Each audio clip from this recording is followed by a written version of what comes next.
وبركاته. نحمده ونصلي ونسلم على رسوله الكريم. أما بعد فقد قال الله تعالى في كلامه المجيد وفي فرقانه الحميد। সকলে আমার সাথে সাথে পড়ুন আউযু বিল্লাহি মিনাশ শাইতানির রাজিম। বিসমিল্লাহির রাহমানির রাহিম। وأقم الصلاة طرفي النهار وزلفا من الليل إن الحسنات يذهبن السيئات ذلك ذكرى للذاكرين. صدق الله مولانا العظيم. وقال رسولنا صلى الله تعالى عليه وعلى آله وسلم: أرأيتم لو أن نهرا في باب أحدكم يغتسل منه كل يوم 5 مرات هل يبقى من درانه شيء؟ قالوا لا يبقى من درانه شيء. قال رسول الله صلى الله عليه وسلم: ذلك مثل الصلوات الخمس يمحو الله بهن الخطايا أو كما قال النبي عليه الصلاة والسلام. فقد قال الله تعالى في شأن حبيبه: إن الله وملائكته يصلون على النبي يا أيها الذين آمنوا صلوا عليه وسلموا تسليما. اللهم صل على مولانا محمد وعلى آل سيدنا মন আমার কাঁদে দিল আমার কাঁদে যেতে সোনার মাদিনা। মন আমার কাঁদে দিল আমার কাঁদে যেতে সোনার মাদিনা। আল্লাহুম্মা সাল্লি আলা সাইয়্যিদিনা মাওলানা মুহাম্মদ وعلى آل سيدنا مولانا. لا إله إلا الله لا إله إلا الله لا إله। জান্নাতের ওই হুরুরিরা করছে ওই নাম সাধনা। লা ইলাহা ইল্লাল্লাহ লা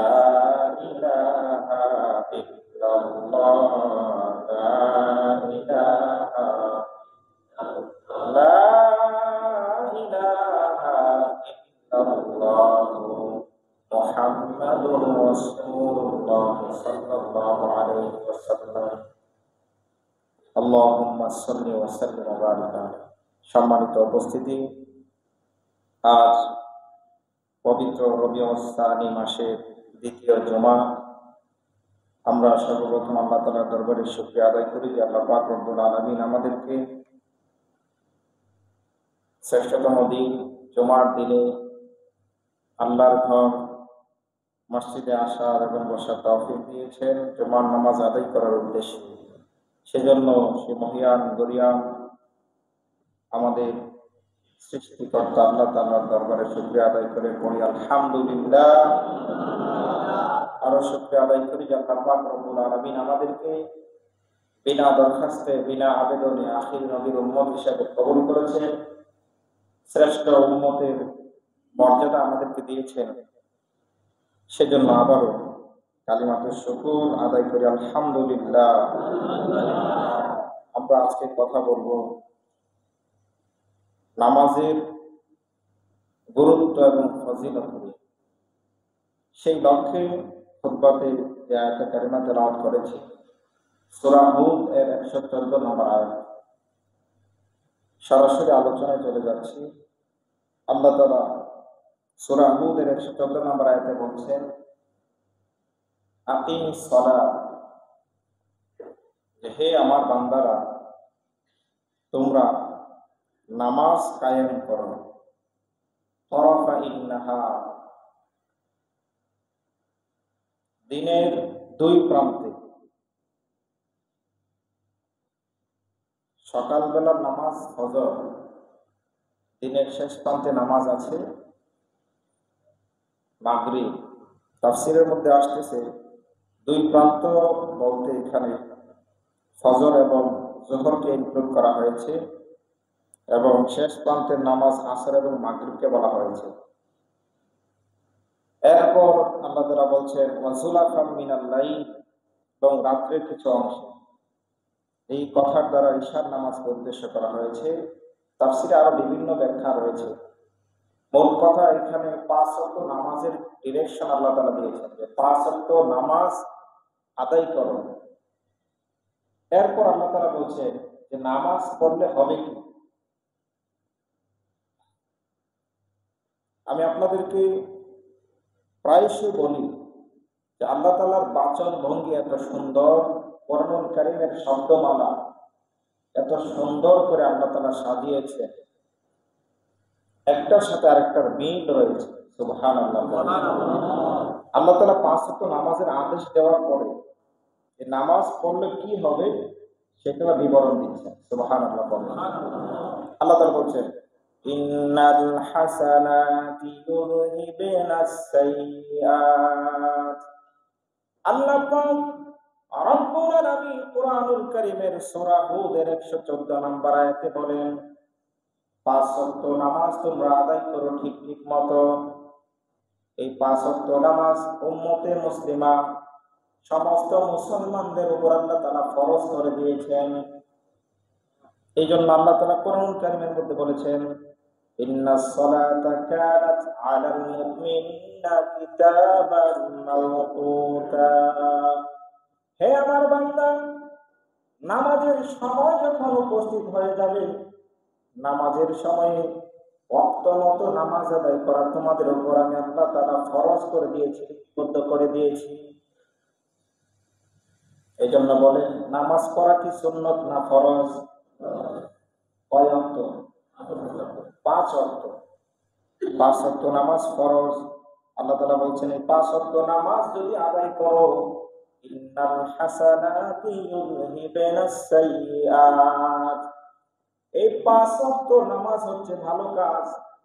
নিশ্চয়ই এই পুণ্য কাজগুলি তোমাদের খারাপ যত কাজ রয়েছে এই কাজ অর্থাৎ গুনাহের কাজ, এই গুনাহের কাজ করার মাধ্যমে যে গুনাহগুলি হয়েছে এই গুনাহ খাতাগুলিকে নামাজ তোমাদের এই নামাজটা কাফফারা হয়ে যায়। অর্থাৎ এই নেক কাজগুলি পাপ কাজের পাপ রাশির কাফফারা হয়ে যায়। পাপ কাজগুলিকে আল্লাহ তাআলা বলেন এই পুণ্যের মাধ্যমে আমি মিটিয়ে দেই। সুবহানাল্লাহ বলবেন না? অর্থাৎ মানুষকে আল্লাহ তাআলা মানবীয় গুণ দিয়েছে, সে গুনাহের কাজ করবে, এটা স্বাভাবিক। আল্লাহ তাআলা অস্বীকার করেন না।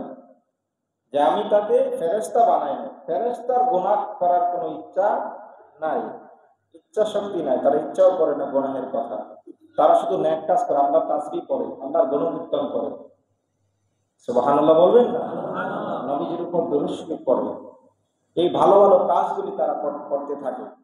তাদেরকে আল্লাহ তাআলা খারাপ কাজ করার মতো, গুনাহের কাজ করার মতো কোনো অ্যাবিলিটি আল্লাহ তাআলা দেন না। কিন্তু মানুষের মধ্যে আল্লাহ তাআলা সেই গুণাগুণ দিয়েছেন। তো আল্লাহ তাআলা বলছেন সেই গুনাহের কাজ করবে, কিন্তু 5 ওয়াক্ত নামাজ যদি ঠিক মতো আদায় করে তার সেই গুনাহের কাফারা হয়ে যাবে। গুনাহগুলিকে আমি আল্লাহ তাআলা মিটিয়ে দেব। সুবহানাল্লাহ। আশ্চর্য হবে, অন্য আরেক আয়াতে বলা হচ্ছে যে গুনাহকে আল্লাহ তাআলা নেক দ্বারা পরিবর্তন করে ফেলবে। এই জন্য নামাজ পড়া দরকার আছে না নাই? নামাজ পড়তে হবে।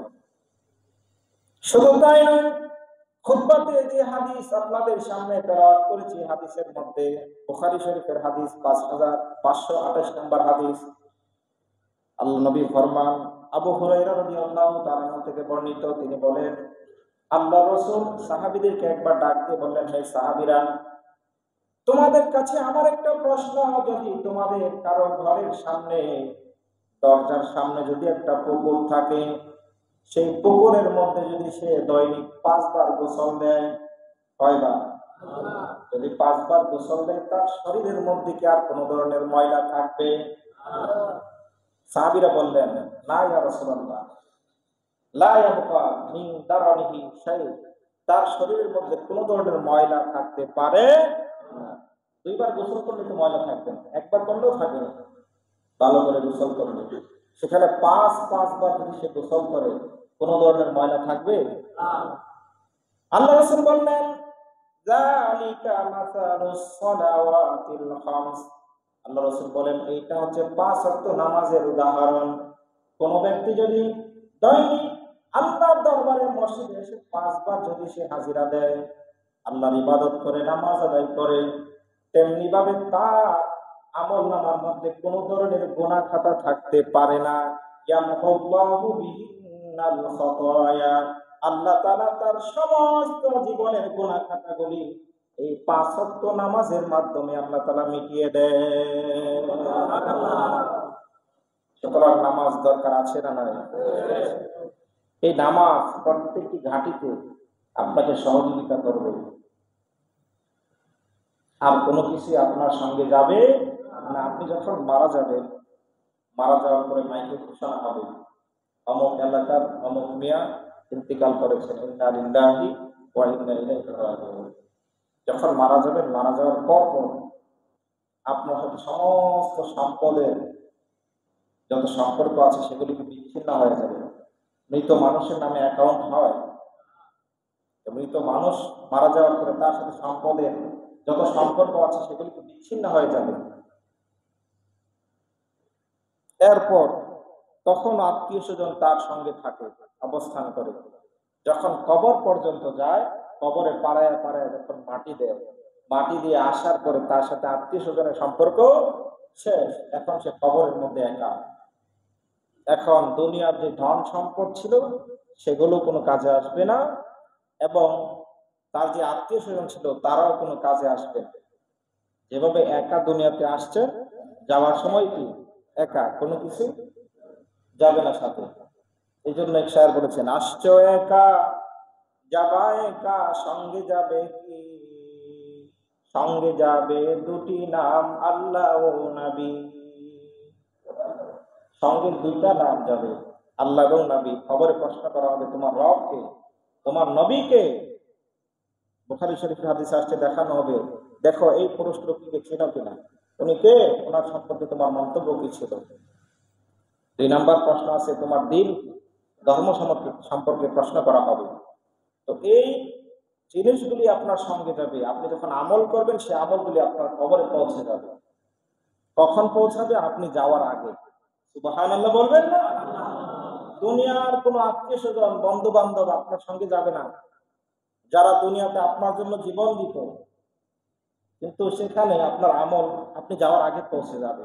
আল্লাহু আকবার।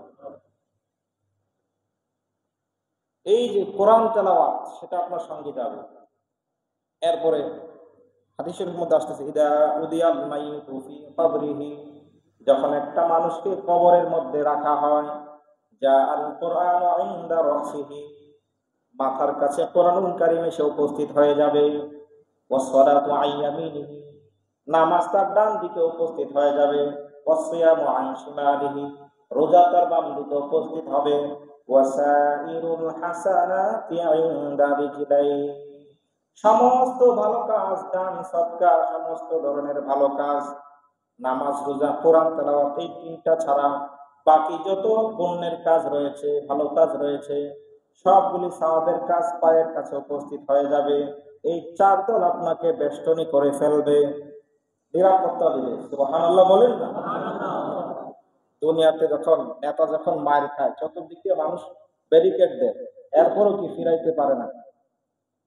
আর আপনার কবরে যে চারটা জিনিস চলে আসবে, এই চারটা এতটাই শক্তিশালী, এই ব্যারিকেড কেউ ভাঙতে পারবে না। সুবহানাল্লাহ বলবেন না? মুনকার নাকির কবরের মধ্যে যখন আসবে, বানিয়ে বলছি না, হাদিস থেকে বলছি, এসে বলবেন, তুমি কে? কোরআনুল কারীম শরহে সুদূর ইমাম জালালউদ্দিন সুয়ুতী রাহিমাহুল্লাহ ওনার কিতাবের মধ্যে আসছে। এসে দেখবে যে কোরআন তেলাওয়াত তার মাথার কাছে উপস্থিত। জিজ্ঞেস করবে, তুমি কে? আমরা তো এই বান্দাকে সওয়াল জবাব করার জন্য আসছি, প্রশ্ন করার জন্য আসছি, তুমি আবার কে? ওই সুন্দর চেহারাদারী লোকটা ডাক দিয়ে বলবে যে আমি তার জীবনের সমস্ত জীবনের কোরআন তেলাওয়াত আমি একটা সূরা ধারণ করে কবরের মধ্যে আসছি। আজকের দিনে তাকে কবরের মধ্যে পড়ায়া পড়ায়া মাটি দিয়ে তার আত্মীয় স্বজন গুলি চলে গিয়েছে, তার ভাই ভাড়াদার চলে গেছে, তার সন্তান চলে গেছে, যে সন্তানের জন্য সারাটা জীবন সে বিলিয়ে দিয়েছে, সেই সন্তানের জন্য নামাজ পড়তে পারে না, 5 ওয়াক্ত ঠিক মতো আল্লাহর ইবাদত করতে পারে না, সেই সন্তানও তাকে কবরের মধ্যে একা রেখে চলে গিয়েছে। কিন্তু আমি কোরআন তেলাওয়াত এতটা স্বার্থপর নয়, আমি আজকে এই বিপদের দিনে তার জীবনের সমস্ত কোরআন তেলাওয়াত গুলি আমি একটা সূরা ধারণ করে কবরের মধ্যে এসে গেছি। কবরের মধ্যে মুনকার যখন তাকে প্রশ্ন করবে, প্রশ্ন করলে প্রশ্নের মধ্যে যদি সে আটকে যায়, আমি তার প্রশ্নের জবাব তাকে বাতলে দিব। জোরে বলুন সুবহানাল্লাহ। বললেন, ফেরেশতারা বলবেন যে তুমি এখান থেকে কখন যাবা? ফেরেশতাকে জবাব দিবেন, আমি যাওয়ার জন্য আসি নাই। দুনিয়ার বন্ধু বান্ধব ক্ষণিক সময়ের জন্য, কিছু সময়ের জন্য বন্ধ হয়, আবার স্বার্থে আঘাত করলে সে পর হয়ে যায়। সবচেয়ে ভালো বন্ধুটা স্বার্থে আঘাত করলে সবচেয়ে খারাপ শত্রুতে সে রূপান্তরিত হয়। আমি তার এমন বন্ধু, তাকে ছেড়ে আমি যাওয়ার জন্য আসি নাই, আমি তার এই কবরের মধ্যে অবস্থান করব। সে যদি প্রশ্নের মধ্যে আটকে যায়, আমি তার জবাব দিয়ে দেব, এরপরও যাব না, সওয়াল জবাব শেষ হয়ে যাবে, আমি তার সঙ্গে থেকে যাব।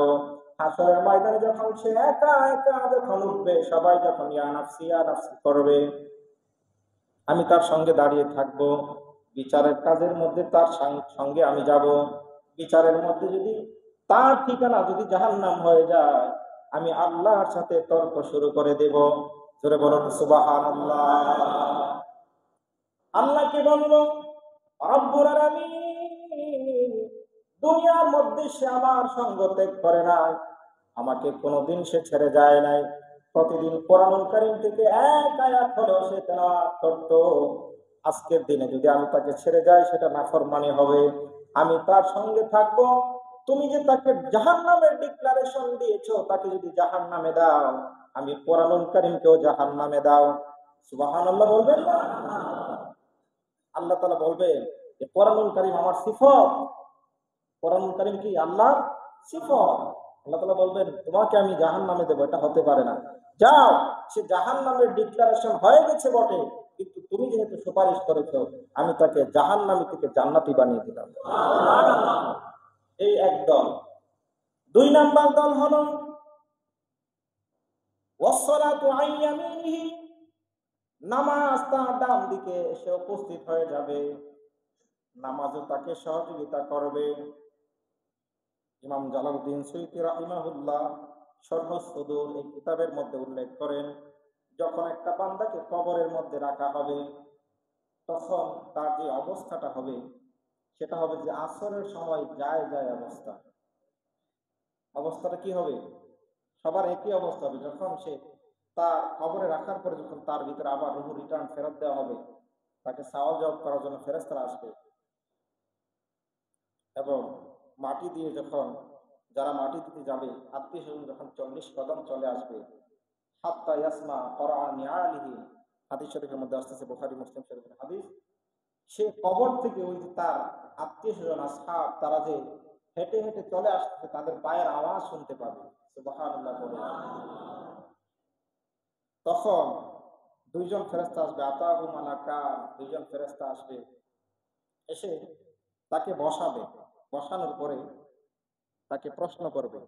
তো ওই সময়ে হাদিস সহিহ সুদূরের মধ্যে আসতেছে, সেই সময়টা হবে আসরের ওয়াক্ত যায় যায় অবস্থা। যেই সময়টা একজন নামাজি যখন দেখে তখন তার আর হুঁশ থাকে না, যদি সে নামাজ না আদায় করে। কি বলেন, ঠিক না? আসরের সময় চলে যাচ্ছে কিন্তু নামাজি ব্যক্তি আসরের নামাজ আদায় করে না, তার কি আর হুঁশ থাকবে নামাজ না আদায় করা পর্যন্ত? কি বলেন? সে যতক্ষণ নামাজ না পড়ে ততক্ষণ পর্যন্ত তার আর কোনো হুঁশ থাকবে। যারা পাঁচ ওয়াক্ত নামাজ পড়ে, আমাদের এরকম হয় অনেক সময়, নামাজের অর্থ যখন চলে যায় নামাজ না পড়া পর্যন্ত মনে হয় যে একটা বাড়ির বোঝা আমার উপর, এরকম মনে হয়। তো নামাজি ব্যক্তি যখন আসরের সময় চলে যাচ্ছে এই সময়টা দেখে তার আর হুঁশ থাকবে না। তো ওই লোক যখন কবরের মধ্যে রাখা হবে, যখন দেখবে যে আসর ওয়াক্ত একদম যায় যায় অবস্থা, তখন মুনকার নাকির এসে তাকে যে প্রশ্ন করবে এই দিকে তার কোনো খেয়াল নাই। সে তাড়াতাড়ি তালাশ করবে কোথায় পানি আছে, সে ওযু করে নামাজ আদায় করবে। সুবহানাল্লাহ বলবেন না? এটা তার অভ্যাস। এটা কি অভ্যাস? যার যেটা অভ্যাস সেটা দেখবেন সে না চাইলেও হয়ে যায়। তো সেই লোক চতুর্দিক দিয়ে পানি তালাশ করে পানি পাবে না।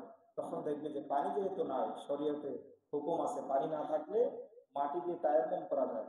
সে মাটি দিয়ে তায়াম্মুম করে নামাজের মধ্যে দাঁড়াবে। আল্লাহু আকবার। মুনকার প্রশ্ন করে মার রব্বুকা, তখন বান্দা বলতেছে আল্লাহু আকবার। উত্তর হয়েছে না? কি বলেন? শুধু আল্লাহ বলেন, আল্লাহু আকবার। আল্লাহর জাত এবং আল্লাহর সিফাত সহকারে বলেছে। সুবহানাল্লাহ বলেন। প্রথম প্রশ্ন হয়ে যাবে এমনিতে অটোমেটিক। সে কিন্তু প্রশ্ন দেয় না, পরীক্ষার হলেও বসে না, সে নামাজের ধান্দায় আছে। সেদিক দিয়ে আল্লাহু আকবার বলতেছে, ওই দিক দিয়ে প্রশ্নের উত্তর হয়ে যাচ্ছে। সুবহানাল্লাহ। দ্বিতীয় প্রশ্ন করবে ওমা দীনুকা, তোমার ধর্ম কি? এবার বান্দা তো নামাজের মধ্যে আছে, সে কি উত্তর দিবে? ইমাম জালালউদ্দিন সুয়ুতী রাহিমাহুল্লাহ তিনি বলেন, তখন কবর যে ফেরেশতা আসবে, দুইজন ফেরেশতা। কয়জন? একজনের নাম মুনকার, আরেকজনের নাম কি? নাকি? তো দুইজন ফেরেশতা, এই তিনটা প্রশ্ন কিন্তু বেশি সময় লাগার কথা না, অল্প সময়। মার রব্বুকা ওয়া মা দীনুকা ওয়া মান নাবিয়ুকা, অথবা মান হাযা রাজুলুল্লাযী বুইসা ফীকুম ওয়া মা কুনতা তাকুলু ফি হাক্কি হাযার রাজুল। এই যে তিনটা প্রশ্ন করতে বেশি সময়ের প্রয়োজন, অল্প সময়। সেখানে দুইজন ফেরেশতা দেওয়ার হিকমত কি? তাফসীরের মধ্যে আসছে, হাদিসের ব্যাখ্যার মধ্যে মুফাসসিরিন কেরাম, মুহাদ্দিসিন কেরাম বলেছেন যে প্রশ্ন করবে শুধু মুনকার। প্রশ্ন কে করবে? মুনকার। আর নাকির আসবে আল্লাহ নবীর উম্মতকে সাহায্য করার জন্য। বলুন সুবহানাল্লাহ। এই জন্য এই নবীজির উম্মতের দাম প্রত্যেকটি জায়গায় বেশি। যেমন আমাদেরকে শ্রেষ্ঠ উম্মতের মর্যাদা দিয়েছেন, প্রতিটি জায়গায় আমাদেরকে আল্লাহ তাআলা সেই শ্রেষ্ঠত্বের প্রমাণ দিবেন, সেই মর্যাদা রাখবেন। সুবহানাল্লাহ পড়েন। এবং অন্যান্য নবীর উম্মতদেরকে তাদের নবীকে কবরে দেখানো হবে না, আমাদের নবীর উম্মতদেরকে দেখানো হবে, যাতে সে সহজে উত্তর দিতে পারে। সুবহানাল্লাহ পড়েন। কারণ আল্লাহ তাআলা কোরআনুল কারীম বলেছেন রাউফুর রহিম, আমি এই নবীকে, আখির নবীকে কোমল হৃদয়ে দয়ালু বানিয়ে দুনিয়াতে পাঠিয়েছি। তিনি কারো প্রতি জুলুম করেন না, কারো প্রতি কঠোরতা প্রদর্শন করেন না। এই জন্য আল্লাহ তাআলা নবীকে কবরে পাঠিয়ে দেবেন যেন উম্মতেরা সহজে উত্তর দিতে পারে। বলুন সুবহানাল্লাহ। এই জন্য আমাদেরকেও ওই রকম উম্মতের উপযুক্ত হতে হবে। এমন কোন উম্মতকে নবীজি অস্বীকার করবেন সে আমার উম্মত নয়, তখন আপনার আর কোনো উপায় থাকবে। এই জন্য প্রকৃত উম্মত হওয়ার চেষ্টা করেন। বলছিলাম মুনকার শুধু প্রশ্ন করবে আর নাকির আসবে সাহায্য করার জন্য। বলুন সুবহানাল্লাহ। তো মুনকার যখন প্রশ্ন করে অমা দীনুকা, নাকির তখন ডাক দিয়ে বলে, হে মুনকার, এই লোক তো নামাজ পড়তেছে, যে ব্যক্তি নামাজ পড়ে তার ধর্ম ইসলাম ছাড়া আর অন্য কিছু হতে পারে না। কারণ হাদিস শরীফের মধ্যে আসতেছে বেদিন এবং মুসলমানের মধ্যে পার্থক্যকারী একটা জিনিস রয়েছে, সেটা কি? নামাজ। নামাজ হচ্ছে, নামাজ বেদিন বিধর্মীরা পড়ে না, বেদিন যারা তারা কি নামাজ আদায় করে না, মুসলমান যারা তার নামাজ আদায় করতে হবে। আমরা তো এমন মুসলমান নামাজের ধারে কাছেও নাই, তাহলে বুঝবো কেমন আপনি মুসলমান না অন্য ধর্মের? এটা হচ্ছে মুসলমানদের একটা সিমটম, শুধু ইবাদত নয়। এই জন্য আমরা যেন 5 ওয়াক্ত নামাজ আদায় করি, আমরা তাহলে আমাদেরকে তৌফিক দান করুন। তো নাকির প্রশ্নের উত্তর দিয়ে দেবে, দ্বিতীয় প্রশ্ন হয়ে যাবে। তৃতীয় প্রশ্ন করবে ওমা ওমান নাবিয়ুকা, অথবা মান হাযার রাজুল আল্লাযী বুইসা ফীকুম, যে এই পুরুষ লোকটিকে যাকে তোমাদের মধ্যে প্রেরণ করা হয়েছিল এবং তার সম্পর্কে তোমাদের মন্তব্য কি ছিল। তখন সে বান্দা যখন নবীকে দেখবে সরাসরি সে বলে দেবে হাযা রাসূলুনা সাল্লাল্লাহু আলাইহি ওয়াসাল্লাম। এভাবে এক একভাবে এই উত্তর দিয়ে দেবে। এটা অটোমেটিক হয়ে যাবে যে প্রথম প্রশ্ন সহজ হলে দ্বিতীয় প্রশ্ন হয়ে যাবে, দ্বিতীয় প্রশ্ন যখন সহজ হবে তৃতীয় প্রশ্ন সে এমনিতেই পারবে। তো এই জন্য নামাজ যে ব্যক্তি আদায় করবে সে অটোমেটিক কবরের যে ঘাটি আছে সেখানে সে সাকসেসফুল হয়ে যাবে, সে পাস করবে। আর নবীজি হাদিস শরীফের মধ্যে ফরমান, একজন মানুষ মারা যাওয়ার পরে তার প্রথম ঘাটি হচ্ছে কবর। সে কবরের মধ্যে যদি পার পেয়ে যায় বাকি সবগুলি ঘাটি তার জন্য সহজ হয়ে যায়। যখন সে প্রশ্নের উত্তর দিয়ে দেবে আল্লাহ তাআলা ফেরেশতাদেরকে আদেশ করবেন তার কবরের নিচে জান্নাতি বিছানা বিছায় দাও, তার কবরের সাথে জান্নাতের সংযোগ করে দাও। তখন সে কবরের থেকেই জান্নাতি নাজ নিয়ামত সে উপভোগ করবে। এই জন্য নামাজের প্রয়োজনীয়তা আছে, কি বলেন, ঠিক না বেঠিক? নামাজ পড়তে হবে, 5 ওয়াক্ত নামাজ আমরা যেন আদায় করি। এবং এই 5 ওয়াক্ত নামাজ আদায় করলে কোরআন এবং হাদিসের সার নির্দেশ থেকে আমি কিছু নোট করেছি। নামাজ পড়লে 5টি উপকার রয়েছে। এর মধ্যে একটি উপকার হচ্ছে আপনার কাছ থেকে রিজিকের যে পেরেশানি সেটা দূর হয়ে যাবে। সুবহানাল্লাহ বলেন না? এই দুনিয়াতে যত অন্যায়, পাপাচার, খুন খারাপি, রাহাজানি, ডাকাতি যা কিছু আছে, একজন আরেকজনের হক মারে, কি জন্য? নিজের রিজিকের জন্য। বলা হচ্ছে যে ব্যক্তি নামাজ আদায় করবে তার রিজিকের পেরেশানি আল্লাহ তাআলা কুদরতিভাবে দূর করে দেবে। 2 নাম্বার হচ্ছে সে কবরের আযাব থেকে মুক্তি পাবে। সুবহানাল্লাহ জোরে বলবেন না? কবরের আযাব সামান্য না। এই কবরের আযাব হাদিসের মধ্যে আসতেছে, যদি দুনিয়ার কোনো মানুষ কবরের আযাব সে যদি পর্যবেক্ষণ করত, কোনোদিন সে দুনিয়াদারি করতো না, শুধু সারাদিন আল্লাহর ইবাদতে মগ্ন হইত, সারাদিন সে আল্লাহর ইবাদত করত, দুনিয়াদারি ছেড়ে দিত।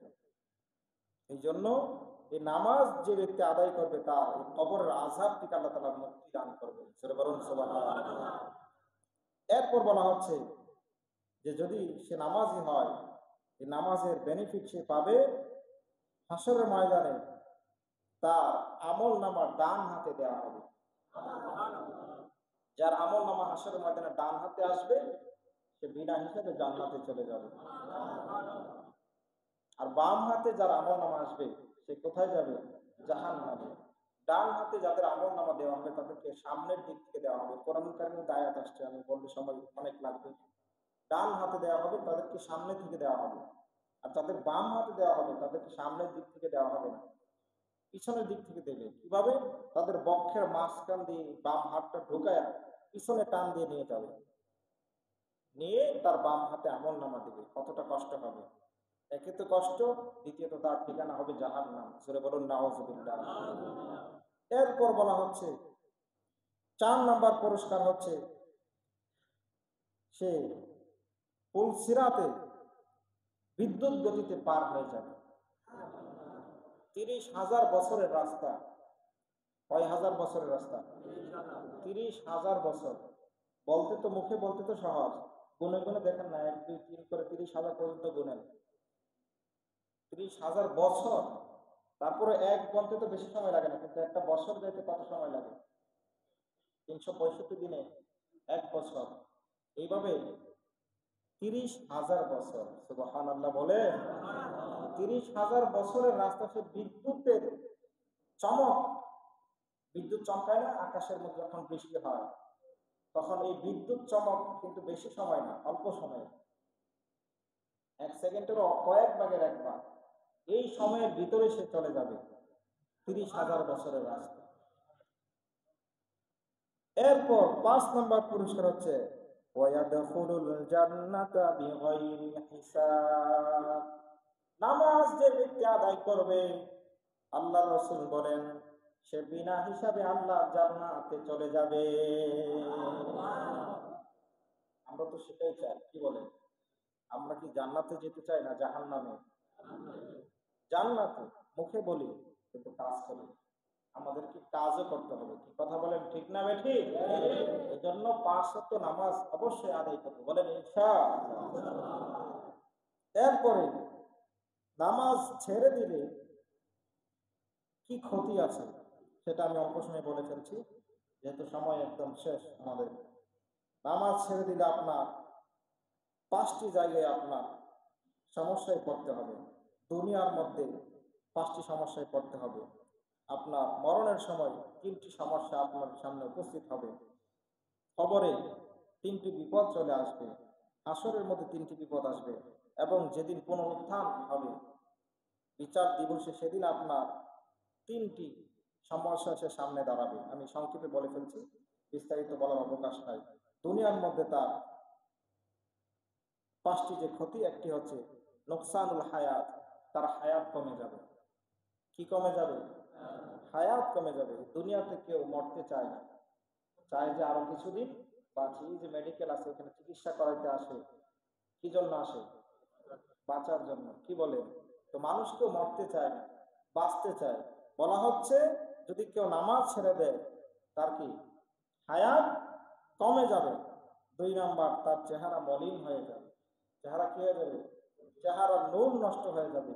চেহারা কিন্তু আল্লাহ তাআলা নিজ কুদরতি হাতে বানিয়েছেন। বাকি যে দেহটা ফেরেশতারা বানিয়েছে, চেহারা আল্লাহ তাআলা বানিয়েছেন। আল্লাহ তাআলা বলেন, হে ফেরেশতারা, এই চেহারাটা আমি আল্লাহ তাআলা নিজ কুদরতি হাতে বানাবো। এই জন্য দেখেন না, একজনের চেহারার সাথে আরেকজনের চেহারার মিল নাই। আল্লাহ তাআলা কত সুন্দর করে বানিয়েছে। এই জন্য কারো চেহারা নিয়ে কোনোদিন বাজে মন্তব্য করবেন না, কারো আকৃতি নিয়ে কোনো বাজে মন্তব্য করবেন না। এগুলো কিন্তু আল্লাহ তাআলার সৃষ্টি। আল্লাহ তাআলা বলেছেন, সে খাটো হোক, তার চেহারা কালো হোক, লাকাদ খালাকাল ইনসানা ফি আহসানি তাকওয়িম। আমি আল্লাহ তাআলা এটা চেয়েছি, এরকম সুন্দর করে তাকে বানিয়েছি।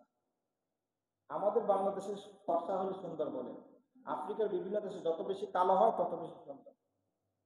আমাদের মাইন্ডসেট এরকম, আমরা কালো হলে বলি যে কুৎসিত না। প্রত্যেকটা চেহারাই সুন্দর, এটা আল্লাহ তাআলা বানিয়েছে। যারা বলুন সুবহানাল্লাহ। এই চেহারা নিয়ে মন্তব্য করা যাবে না। আল্লাহ তাআলা বলেন, এই চেহারা আমি বানিয়েছি এজন্য, এই চেহারা দিয়ে বান্দা আমাকে সিজদা করবে, আমার কুদরতি কদমের মধ্যে সে লুটায়া পড়বে, আমার কুদরতি কদমে পড়ে সে বলবে সুবহান রাব্বিয়াল আ'লা। সে আমার গুণকীর্তন করবে, আমার নামাজ আদায় করবে, এই মুখ দিয়ে সে কোরআন তেলাওয়াত করবে। এই জন্য এই চেহারাটা আল্লাহ তাআলা বানিয়েছে। বলা হচ্ছে এই চেহারার নূর নষ্ট হয়ে যাবে। 3 নাম্বার, তার আমল আল্লাহর দরবারে কবুল হবে না। নাউজুবিল্লাহ পড়েন। 4 নাম্বার হচ্ছে তার দোয়া আল্লাহ তাআলা কবুল করবেন না। 5 নাম্বার, সে কোনো নেককার বান্দাদের দোয়া পাবে না। আমরা অনেক সময় হুজুরদের কাছে দোয়া চাই না, বুজুর্গ মানুষদের কাছে গিয়ে দোয়া চাই যে হুজুর আমাদের জন্য একটু দোয়া করবেন, আমার জন্য একটু দোয়া করবেন।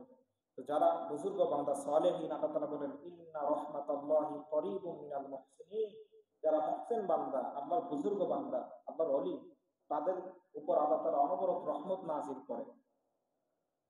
সেসব বুজুর্গ বান্দারা দোয়া করলে আল্লাহ তাআলা কবুল করার সম্ভাবনা থাকে। এই জন্য সেই বুজুর্গ বান্দারা দোয়া করলেও সে দোয়া পাবে না, সেটা নামাজি হয়। সুতরাং নামাজ পড়তে হবে কি হবে না? অবশ্যই নামাজ পড়তে হবে। তারপরে মওতের সময় তার তিনটি শাস্তি চলে আসবে। এক নম্বর হচ্ছে সে মারা যাবে অপমান অপদস্থ অবস্থায়। দুই নাম্বার, সে মারা যাবে রিজিকের দুর্ভোগের অবস্থায়। অর্থাৎ অনেকে দেখবেন 2 মাস 3 মাস বিছানার মধ্যে পড়া, সে কিছুই খাইতে পারে না, এরকম আছে না? তো রিজিকের তার অভাব হবে, এরকম অবস্থায় সে মারা যাবে। 3 নাম্বার, সে তৃষ্ণার্ত অবস্থায় মারা যাবে। এই হচ্ছে তিনটি শাস্তি। কবরের মধ্যে তার তিনটি শাস্তি চলে আসবে। 1 নাম্বার হচ্ছে তার কবরকে সংকীর্ণ করে দেওয়া হবে, নাউজুবিল্লাহ পরে, এবং এমন চাপ দিবে 2 পাশের মাটি একসাথে হয়ে যাবে। হাদিস শরীফের মধ্যে আসছে, আল্লাহ রাসূল এইভাবে হাত দিয়ে দেখাইলেন যে এইভাবে একটা আঙ্গুলের ভিতরে, এই এক হাতের আঙ্গুল যেমন অন্য হাতের আঙ্গুলের ভিতরে প্রবেশ করেছে, তার যে পাঁজরের হাড়গুলি একটার ভিতরে আরেকটা এইভাবে ঢুকে যাবে কবরের চাপ দেওয়ার ফলে। নাউজুবিল্লাহ পরে। এরকম শাস্তি চলে আসবে কবরের মধ্যে, একদম সংকীর্ণ হয়ে যাবে কবর। এবং 2 নাম্বার শাস্তি হচ্ছে তার কবর জাহান্নামের আগুন দিয়ে পরিপূর্ণ করা হবে। নাউজুবিল্লাহ বলে। 3 নাম্বার হচ্ছে তার কবরের মধ্যে হাজারো রকমের শাস্তি আসবে। জাহান্নামী সাপ তাকে দেওয়া হবে। সেই সাপ যখন তাকে সবল দিবে, তার সারা শরীর একদম বিষাক্ত হয়ে যাবে, সেগুলি সহ্য করার মতো নয়। এই জন্য অন্য এক হাদিসের মধ্যে আসতেছে যে জাহান্নামে যে সাপ দেওয়া হবে, 99টা সাপ দেওয়া হবে, সেই সাপগুলি যদি দুনিয়ার মধ্যে একবার শ্বাস ফেলত, দুনিয়ার মধ্যে কোনোদিন উদ্ভিদ রাজি গাছপালা এগুলি জন্ম নিত না, এতটা বিষাক্ত হয়ে যেত দুনিয়া। নাউজুবিল্লাহ পরে। এই জন্য নামাজ পড়তে হবে কি হবে না? অবশ্যই নামাজ পড়তে হবে। তারপরে হাসর ময়দানে তার তিনটি শাস্তি।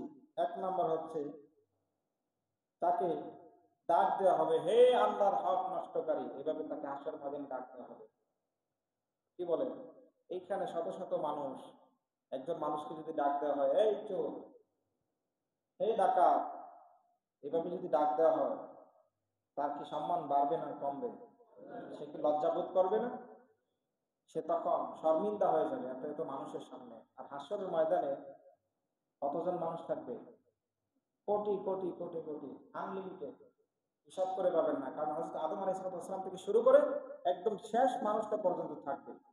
সে সকলের সামনে যখন তাকে ডাক দেওয়া হবে, ইয়া ফাসিদা হাক্কাল্লাহ, ইয়া ফাসিদা হাক্কিল্লাহ, হে আল্লাহর হক নষ্টকারী, যখন এইভাবে ডাক দেওয়া হবে তখন সে শর্মিন্দা হবে, সবার সামনে লজ্জিত হবে। এটা একটা শাস্তি। 2 নাম্বার, তাকে বলা হবে, হে আল্লাহর অভিশপ্ত, নাউজুবিল্লাহ পড়ে। এবং তাকে বলা হবে, 3 নম্বরে বলা হবে যে তুমি যেভাবে আল্লাহর হক নষ্ট করেছো, আজকে আল্লাহর রহমত থেকে তুমি দূরে সরে যাও। নাউজুবিল্লাহ পড়ে। এবং ইয়াউমুল বাস, যেদিন তাকে পুনরুত্থান ঘটানো হবে, সেখানে তার তিনটি শাস্তি। 1 নম্বর হচ্ছে তার হিসাবকে আল্লাহ তাআলা কঠিন করে দেবেন। আল্লাহ তাআলা যদি হিসাব নেন, একজন বান্দাও পার পাবে না। হাদিসের মধ্যে একটি ঘটনা আসছে, আমি সংক্ষেপে বলি, যে এক বান্দা যখন আল্লাহ তাআলার পক্ষ থেকে জান্নাতের অর্ডার হয়ে গেছে, তখন তাকে জিজ্ঞেস করলো, হে বান্দা, এটা বুখারী শরীফের হাদিস, জিজ্ঞেস করলো, হে বান্দা, তুমি কিসের বিনিময়ে জান্নাত পেয়েছো? সে বলল, আমি আমার আমলের বিনিময়ে জান্নাত পেয়েছি। আল্লাহ তাআলা বললেন, বান্দা, ভুল বলেছো, তুমি আমলের বিনিময়ে নয়, আমার রহমতের বিনিময়ে। আচ্ছা ঠিক আছে, তুমি যেহেতু বলতেছো তোমার আমলের বিনিময়ে, যাও সামনে থেকে ঘুরে আসো। সে জাহান্নামের নিকটবর্তী যাবে, জাহান্নামে যাবে না, জাহান্নামের দূরে থাকতে সে জাহান্নামের যে তাপ, সেই তাপে তার গলা একদম শুকিয়ে যাবে, তৃষ্ণার্ত হয়ে যাবে। তো আবার রিটার্ন সে ব্যাক করবে সেখান থেকে, আর সামনে যাবে না। আসার পরে দেখবে যে একটা লোক পানি নিয়ে দাঁড়িয়ে আছে, ফেরেশতা। তো বলবে, ভাই আমাকে এক গ্লাস পানি দাও। বলতেছে, হাসরের ময়দানে বিনিময় ছাড়া কোনো কিছুই চলে না, বিনিময় দাও। এখানে এখানে তো টাকা পয়সা চলে না, তোমার ন্যাক আমল দিয়ে দাও। বলবেন যে কত ন্যাক আমল চাও? সে ফেরেশতা বলবে যে তোমার জিন্দেগির সব ন্যাক আমল দিয়ে দাও। তো বান্দা এতটাই তৃষ্ণার্ত হবে, এতটাই পেরেশানিতে থাকবে, সে বলবে, যাও, আমার জীবনের সব ন্যাক আমল দিয়ে দিলাম। তো আমার এক গ্লাস পানি দিয়ে দাও। সে এক গ্লাস পানি নিয়ে পান করবে। পান করার পরে সামনে যখন চলে আসবে, আল্লাহ তাআলা বলবেন, কি হে আমার বান্দা, তোমার ন্যাক আমল তো সব শেষ, এবার বলো কিসের বিনিময়ে জান্নাত পেয়েছো। এ আমার বান্দা, আজকের দিনে আমার রহমত ছাড়া কেউ জান্নাতে যেতে পারবে না। তুমি আমলের বিনিময়ে নয়, আমি আল্লাহর রহমতের বিনিময়ে জান্নাত পেয়েছি। আর এই নামাজ যখন পড়ে, হাদিস শরীফের মধ্যে আসছে, অনবরত তার উপর আল্লাহর রহমত নাজিল হতে থাকে। সুতরাং যারা নামাজ পড়ে তাদের উপর রহমত আসে, নাকি যারা বেনামাজি নামাজ পড়ে? সুতরাং সবাইকে নামাজ পড়তে হবে। আল্লাহ তাআলা আমাকে সহ আপনাদের সকলকে 5 ওয়াক্ত নামাজ পড়ার তৌফিক দান করুন। 2 নাম্বার, হাশরের ময়দানে ইয়াউমুল বাস, 2 নাম্বার শাস্তি হচ্ছে আল্লাহ তাআলা রাগান্বিত হবে, কাহ্হার হয়ে যাবে, তার প্রতি কঠোর হয়ে যাবেন। আল্লাহ তাআলা যদি কঠোর হন, উপায় আছে? কোনো উপায় নাই। আল্লাহ তাআলার রহমত যদি থাকে তাহলে আপনি জান্নাতি হবেন। 3 নাম্বার শাস্তি হচ্ছে ফি নারি জাহান্নাম, সে জাহান্নামের মধ্যে চিরকাল অবস্থান করবে। জাহান্নামের শাস্তি তার জন্য অবধারিত হবে। এই জন্য আল্লাহ তাআলা আমাদের সকলকে যেন 5 ওয়াক্ত নামাজ হিসেবে কবুল করেন। আল্লাহ তাআলা আমাদের সকলকে যেন 5 ওয়াক্ত সময় মতো নামাজ আদায় করার তৌফিক দান করেন। আল্লাহ তাআলা প্রকৃত বান্দা, আল্লাহ রাসূল সাল্লাল্লাহু আলাইহি ওয়াসাল্লামের প্রকৃত উম্মত হিসেবে আমাদেরকে কবুল করেন। আমাদেরকে আল্লাহ তাআলা সকলকে জান্নাতি হিসেবে কবুল করুন। জাহান্নামের আগুন আমাদের জন্য হারাম করে দিন। সকলে বলুন আমিন। ওয়া মা আলাইনা ইল্লাল বালাগ। যারা সুন্নাত পড়েন নাই, সুন্নাত পড়েন।